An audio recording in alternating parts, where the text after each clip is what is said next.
Hello tout le monde, aujourd'hui on se retrouve avec plaisir pour une nouvelle vidéo favori du mois puisque je n'en ai pas fait depuis 2 mois je crois. Sur ce, on commence avec la catégorie. J'ai un fond de teint dont je voulais à tout prix vous parler. Je m'étais acheté le fond de teint BK qui est sorti cette année je crois. Il n'est pas hyper récent mais récent quand même. C'est le Ultimate Coverage, donc fond de teint. Ah oui ça s'est passé, tenue 24 heures. Pour info moi j'ai la teinte Driftwood. Je suis très étonnée qu'on n'en parle pas plus que ça. Alors je dirais que c'est un fond de teint qui est plutôt adapté aux peaux grasses, voire mixte à grasse, allez. En tout cas si vous avez des problèmes de brillance, sachez que c'est le fond de teint qui je trouve matifie le plus de tous ceux que j'ai testé, avec le faux filtre de Huda Beauty qui reste pour moi le numéro 1. Bon ok, si j'ai une journée absolument énorme, je vais quand même faire une retouche, mais une fois, pas plus. Sinon le reste du temps mon teint reste impeccable du matin au soir. Donc si comme moi vous avez des petits problèmes de brillance, sachez que celui de BK est excellent côté matité. Il a une, comme son nom l'indique, une très haute couvrance. En revanche je pense que les peaux sèches risquent de trouver un peu trop asséchant. Toujours pour le teint mais en anti-cerne cette fois-ci chez Wet n Wild. J'ai adoré cet anti-cerne, c'est le Photo Focus. Moi j'ai la teinte Light Medium Beige. Vous cherchez un très bon anti-cerne, longue tenue, haute couvrance, avec un effet un petit peu airbrush, vous voyez c'est vraiment presque parfait, ça lisse le contour-œil, c'est très joli, il n'est pas très asséchant, il a une très bonne texture, il a un embout applicateur habituel en mousse qui je trouve est un petit peu dur, il est même relativement dur du coup. Pour l'appliquer, ça n'épouse pas aussi bien le contour de l'œil que le Laura Mercier, le Urban Decay, le Sephora. Vous voyez un petit peu, mais bon, c'est vraiment pour pinailler parce que concrètement, c'est un excellent anti-cerne. J'ai adoré l'utiliser, j'avais découvert en même temps que vous dans une vidéo que j'avais fait sur les nouveautés. Alors là, c'est tout ce qui est blush, highlight, juste trop de beaux produits à vous montrer. Je suis désolée par contre, je fais toujours en sorte d'essayer de vous placer des alternatives accessibles, etc. Là, c'est vrai que ce mois-ci, j'en ai trouvé assez peu et j'ai gravité toujours un petit peu au niveau des mêmes produits. Je vous avoue que pour le teint c'est essentiellement un petit peu plus haut de gamme on va dire, mais néanmoins de très beaux produits, donc si vous voulez vous faire plaisir, ou pour Noël qui va pas tarder à arriver, bref. En tout cas si on devait retenir un seul produit coup de cœur côté maquillage, c'est cette petite palette là, Charlotte Tilbury. Elle est usée et abusée et aimée, je crois que ça se voit. Franchement un des plus beaux highlighters que je possède. Et là l'avantage c'est que vous avez certes 3 couleurs, mais les 3 couleurs, toutes les 3 utilisables. Des fois dans des palettes on n'utilise pas toujours une couleur ou l'autre, on la délaisse et finalement on y perd un petit peu. Là pas du tout. Alors on a la plus claire que moi j'utilise tout le temps dans le coin interne ou sous le sourcil en point lumière parce qu'elle est très jolie. Et ensuite je mixe tout le temps les deux autres. C'est ce que j'ai là aujourd'hui, là, partout, enfin franchement il est magnifique, c'est une pépite. Autre highlighter cette fois-ci chez Dior que je vous ai montré aussi dans une vidéo où j'avais testé pour la première fois et au final je l'ai beaucoup utilisé. J'aime vraiment beaucoup les highlighters Dior aussi, ils sont magnifiques. Je vous l'ai déjà dit mais en termes de maquillage je trouve que Dior c'est une des maisons de luxe qui fait du très bon maquillage. Je dis pas que tout est excellent et tout vaut le détour, il y a aussi des choses que j'aime moins, mais en globalité c'est quand même très bien. Une espèce de champagne un petit peu pêche. Il n'y a pas de chunk de glitter ni quoi que ce soit, mais voilà c'est un highlighter qui se voit, qui est en même temps très satiné, la couleur est magnifique. Et on passe au blush, je suis désolée c'est toujours chez Dior, mais celui-ci je ne pouvais pas ne pas le mettre dans les favoris, je l'ai utilisé tout le mois, limite que lui. Ils ont plein d'autres teintes aussi, mais celle-ci je crois que si j'avais vu en boutique c'est celle que j'aurais achetée. Et encore je sais même pas si je me serais penchée vers les blushs Dior, pas seulement Dior mais en ce qui concerne le luxe c'est plus highlighter, produit pour les lèvres ou fond de teint que je vais voir, mais les blushs pas vraiment. La texture de celui-ci est incroyable, c'est extrêmement fin, ça s'estompe super bien, c'est un fini légèrement latiné, n'importe quoi, satiné, fait un effet bonne mine tout de suite et la couleur est parfaite. C'est la 459, c'est un genre de beige pêche marronné très neutre qui passe avec tous les make-up. Pour les yeux, une seule palette, celle de KKW, même si je trouve que c'est un visuel magnifique. C'est juste que les frais de port et tout à force, et les frais de douane possible, et ça fait un petit peu désespéré je vous avoue. Du coup je passe pas tant de commandes que ça et là je m'étais pris cette palette-ci. Vous allez me dire ouais c'est une palette de neutre quoi, comme d'habitude. Effectivement, c'est pas nécessairement la palette dont j'avais besoin, c'est pas les tons qui me manquaient. Je la trouvais assez harmonieuse et j'avais surtout envie de tester ses fards. Et quelle belle surprise! Je l'ai amenée avec moi partout dans les déplacements, elle prend pas de place, elle est hyper compacte, elle est costaud. Je suis beaucoup maquillée en cuivré, en bordeaux. Aujourd'hui j'ai utilisé la palette Pat McGrath que je vous ai montré dans le précédent haul. Et là, je sais pas si vous voyez là ce fard super lumineux, mais autant dans l'ol je vous avais dit il faut que je la teste, je sais pas, je crois que c'est un petit peu pailleté, mais en fait non, c'est juste que j'avais pas pris le temps et j'avais pas utilisé comme il fallait parce que c'est une tuerie le truc. Bref, retour à nos moutons, celle-ci, sachez qu'elle est hyper pigmentée, les fards sont très jolis, je n'ai eu aucun souci. Pour les yeux, un mascara que j'ai adoré. Donc pour celles qui se demandaient dans la majorité de mes derniers vlogs ce que je portais en mascara, c'est celui-ci, le Climax de NARS. Je pense que vous en avez sûrement entendu parler, ils ont pas mal communiqué autour. Je l'ai pas aujourd'hui encore une fois, ce serait bien si j'avais aujourd'hui, mais bon non, ce ne sont que des fossiles. Celui-ci je l'ai porté quasiment tout le mois, il est top, il apporte un volume de cils très très noir, il étoffe les cils. Enfin bref, c'est le genre de mascara que vous mettez quand vous voulez vraiment un effet waouh. Il est entré dans mon top de mascara et pourtant c'est un cercle extrêmement fermé. Il a une brosse que j'aime pas trop habituellement. D'habitude je préfère tout ce qui est ça avait des petits picots etc. Là c'est pas le cas. Et bien néanmoins il apporte un volume de fou. Si vous cherchez un mascara un petit peu similaire en termes d'effet et que vous n'avez pas le même budget, sachez que chez Nocibé, je vous en ai déjà parlé mais je crois pas que je vous l'ai mentionné dans les favoris, sinon ça craint, c'est que je radote, donc j'espère pas, mais c'est le Panoramize. Alors il a une petite particularité, c'est qu'au bout vous avez un petit embout qui permet de plier complètement la brosse pour bien prendre à la racine du cil et bien étoffer. Moi je vous avoue qu'au final c'est pas le truc que je préfère parce que j'ai l'impression que je m'en mets partout, c'est juste que je suis pas habituée. Donc au final je la laisse tout le temps dans la position standard, elle est légèrement recourbée et là c'est des petits picots comme j'aime et vous avez vraiment un résultat qui est incroyable, des cils bien noirs, ça tient, ça ne coule pas. Et enfin on a presque terminé avec le make-up, on termine avec les lèvres comme d'habitude. La première c'est je pense celle que j'ai pas le plus aimée mais pas mal portée, je vous en ai jamais parlé. C'est une couleur des rouges à lèvres liquides Anastasia en teinte Hudson, très jolie. Comme je vous dis je me suis beaucoup maquillée avec des tons cuivrés, marronnés et typiquement ce genre de teinte ça passe avec tout, il est vraiment très beau. Le deuxième que j'ai beaucoup porté aussi c'est la couleur numéro 130 de la gamme des Superstay Matte Ink de Maybelline. Je vous en ai déjà parlé, c'est franchement les rouges à lèvres liquides mat en termes de grande surface qui tiennent le plus longtemps. Ils ne bougent pas, ils sont super confortables et là c'est une teinte que je ne connaissais pas. Trop belle et j'ai vu qu'ils ont sorti plein de nouvelles teintes pour l'automne-hiver comme ça qui ont l'air très jolies. Enfin, pour moi c'est en termes de grande surface, encore une fois, ce sont ceux que je préfère. Et le dernier c'est un des miens, j'ai porté plusieurs fois et j'aime beaucoup à cette période de l'année, c'est le Espresso. Je le portais dans une de mes dernières vidéos je crois, je sais plus laquelle. Vous voyez que par rapport à Anastasia il est plus foncé et plus marronné, je le porte très facilement, celui-ci je l'adore.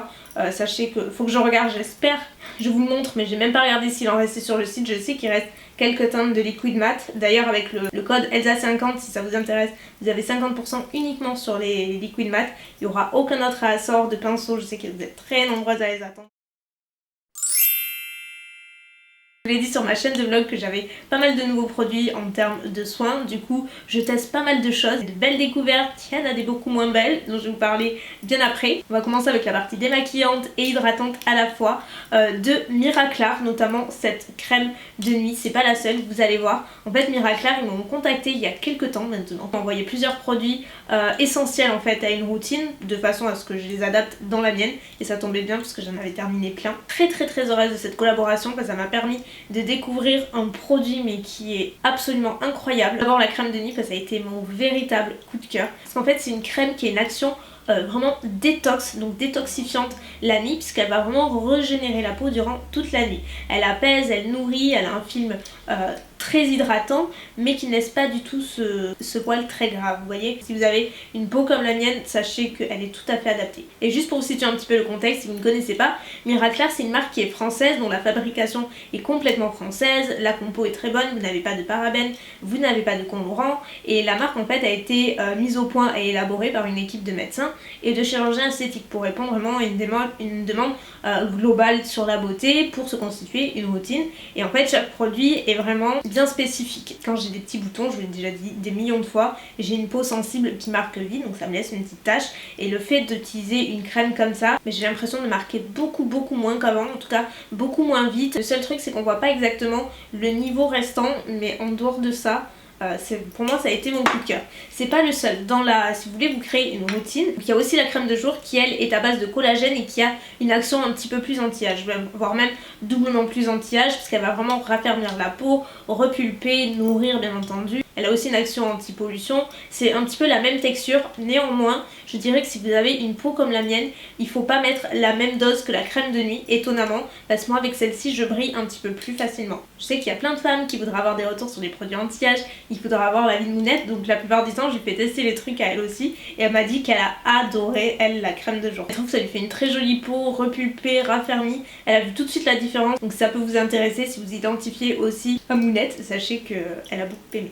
Et toujours dans cette même routine, pour l'accompagner, il faut évidemment bien démaquiller et ils ont une lotion qui est aussi démaquillante, qui nettoie, qui apaise. Elle est aussi sans parfum, donc si vous avez une peau intolérante ou sensible, sachez qu'elle est tout à fait adaptée. Elle fait à la fois le visage et les yeux. Du coup ça j'utilise uniquement le soir, tous les soirs qu'on est maquillé. Vous voulez un petit peu découvrir la marque ou s'il y a des produits qui vous intéressent, je leur ai demandé un code promo. Je trouve que ça représente quand même un budget et je les ai trouvés super sympas dès le début. Donc je me suis dit peut-être que si je leur demande un code promo, ils vont dire oui. Et ça n'a pas loupé, ils ont été trop sympas, ils m'ont donné un code promo de moins 25% sur tout le site. Sans minimum d'achat, il est valable 2 mois avec le code, attendez, que Elsa25 tout simplement. Je gagne pas un centime dessus, c'est juste pour vous. Vraiment, n'hésitez pas, ça peut servir de toute façon, tout est en barre d'infos. On reste dans la gamme du soin mais on passe au masque cette fois-ci. Plutôt pour purifier, parce que c'était ce dont ma peau avait le plus besoin et c'est de là. Celui-ci, je vous l'ai montré récemment. Il est bien creusé, il est très aimé celui-ci aussi. Il a réussi le test haut la main.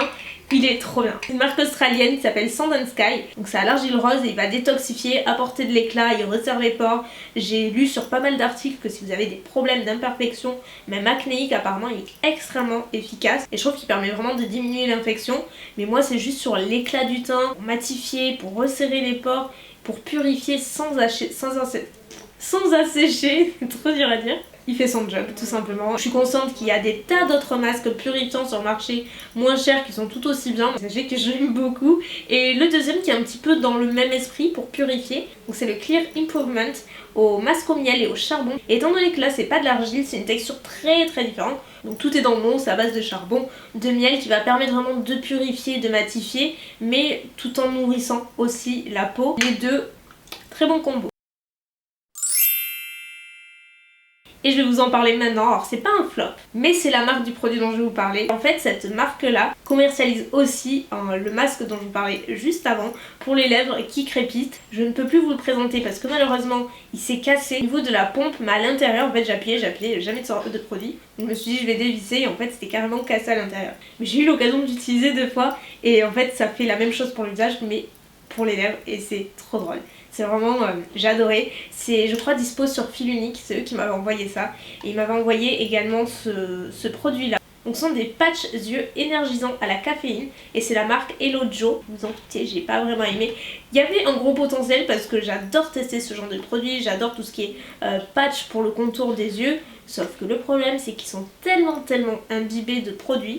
Une fois que vous l'appliquez, en fait le patch ne tient pas en place, il n'y a pas un bon maintien. Vraiment très embêtant et très gênant au final.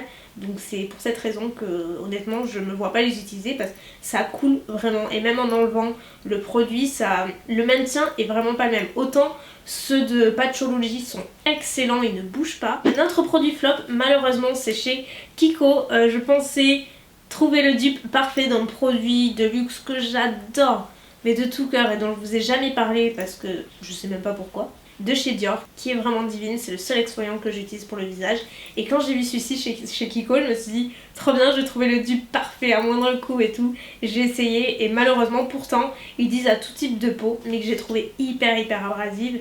Et ok j'ai la peau sensible mais là je peux vous assurer que j'avais la peau très rouge après. C'est une poudre que vous mélangez avec un petit peu d'eau et après vous faites votre petite affaire. Juste que j'ai pas apprécié ce moment là malheureusement. Et dernier flop qui est dans la rubrique maquillage et je suis hyper déçue. C'est le dernier anti-cerne de Huda Beauty. Vous avez été un paquet à me demander ce que j'en pensais. Je dis promis je vous en parle à la fin du mois mais bon malheureusement pas dans mes favoris. C'est le Overachiever Concealer.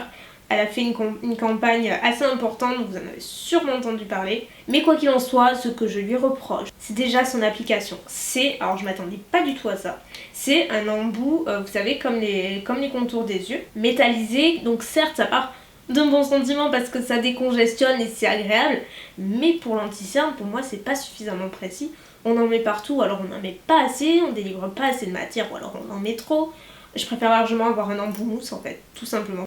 à première vue ça m'a posé problème. En soi c'était qu'un problème de packaging, ce serait pas dramatique. J'ai d'autres problèmes qui se sont rajoutés à plusieurs reprises. Si par cas vous avez un jour, vous avez le contour déjà un petit peu sec, ça marque la moindre ridule, et surtout je trouve que c'est pas facile du tout à estomper, à travailler. J'ai utilisé au pinceau qu'elle a fourni, bon le pinceau moi j'ai pas accroché du tout, je le trouve trop fin. J'ai essayé à l'éponge, j'ai pas l'impression que ce soit extrêmement compatible. J'ai essayé au doigt et je suis pas fan non plus parce que c'est relativement épais et très couvrant. Donc c'est un produit avec lequel j'ai beaucoup de mal à travailler et j'ai pourtant tout essayé, mais je le trouve trop épais, trop sec et juste pas confortable. C'est dommage parce que comme je le dis, il est hyper couvrant, oui, mais pour moi il y en a d'autres qui couvrent tout aussi bien. Je pense au Tarte, le Shape Tape, je pense au Flawless Fusion de Laura Mercier qui couvre tout aussi bien et qui est juste super facile d'application. Celui-ci ne l'est pas et pour moi c'est voilà, c'est un flop et je suis hyper déçue parce que j'aurais vraiment adoré l'inclure dans ma routine. Bon malheureusement ça peut pas toujours passer, c'est comme ça. Promis, je n'ai pas d'Ariana Grande ce mois-ci. Donc la première que j'ai adoré écouter en boucle, c'est la Sweet But Psycho de Ava Max.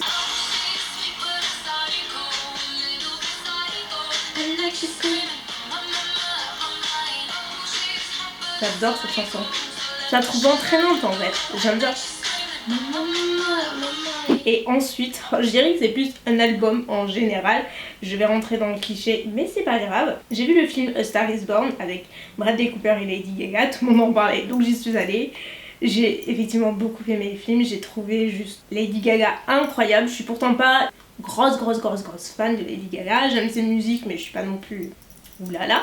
Mais en tant qu'actrice, j'avoue j'ai été bluffée. Bradley Cooper, n'en parlons pas, il est parfait comme d'habitude. L'album, pour moi c'est mon coup de cœur et voilà, je l'ai pris. Je dirais que mon favori c'est l'album de Star Is Born. Qu'est-ce que j'aime? La chanson Shallow, Always Remember Us This Way, I'll Never Love Again qui est vers la fin du film. J'aime tellement bien. Je vais pas tout vous les faire mais globalement c'est l'album que j'ai beaucoup aimé. Et dernier favori côté série, je pense que vous en doutez, c'est la nouvelle série Elite qui est arrivée il n'y a pas très longtemps. L'intrigue est vraiment cool, pour moi c'est un bon mix des séries que j'adore. Genre Gossip Girl mélange un petit peu de Riverdale avec un petit peu de How to Get Away with Murder, c'est un petit peu, je trouve, un mix de ces trois séries, parce qu'en termes d'ambiance, de scénario et tout, je la trouve vraiment cool, j'ai complètement adhéré. Franchement j'ai qu'une envie, c'est d'arriver à la fin pour savoir qui a fait quoi. Forcément, c'est le but. Je vais vous parler un petit peu de l'histoire rapidement. En fait ça se passe dans un lycée espagnol où vous avez, donc c'est un lycée, donc l'élite, ça ne porte bien son nom puisque ça regroupe que des lycéens très fortunés, mais on retrouve aussi des jeunes qui viennent de rentrer dans ce lycée, qui font partie de la classe un petit peu ouvrière d'Espagne. Et surtout, ce qui va faire exploser l'intrigue, c'est qu'il y a un personnage qui va être assassiné. Dans le premier épisode, il n'y a pas de spoiler, épisode en épisode, on suspecte un petit peu tout le monde pour des raisons différentes. En plus j'ai lu qu'une saison 2 avait été confirmée et peut-être une saison 3. En tout cas c'est pas impossible, mais saison 2 sûre, donc ça c'est la bonne nouvelle. Sur ce ma team chouchou, je vais vous laisser là. Merci d'avoir passé ce petit moment avec moi. Je vous mets toutes les infos des produits sous la vidéo comme d'habitude. Si vous avez des questions comme d'habitude, n'hésitez pas, on se retrouve à papoter dans les commentaires. Je vous fais plein de gros bisous et puis à bientôt évidemment. Bye.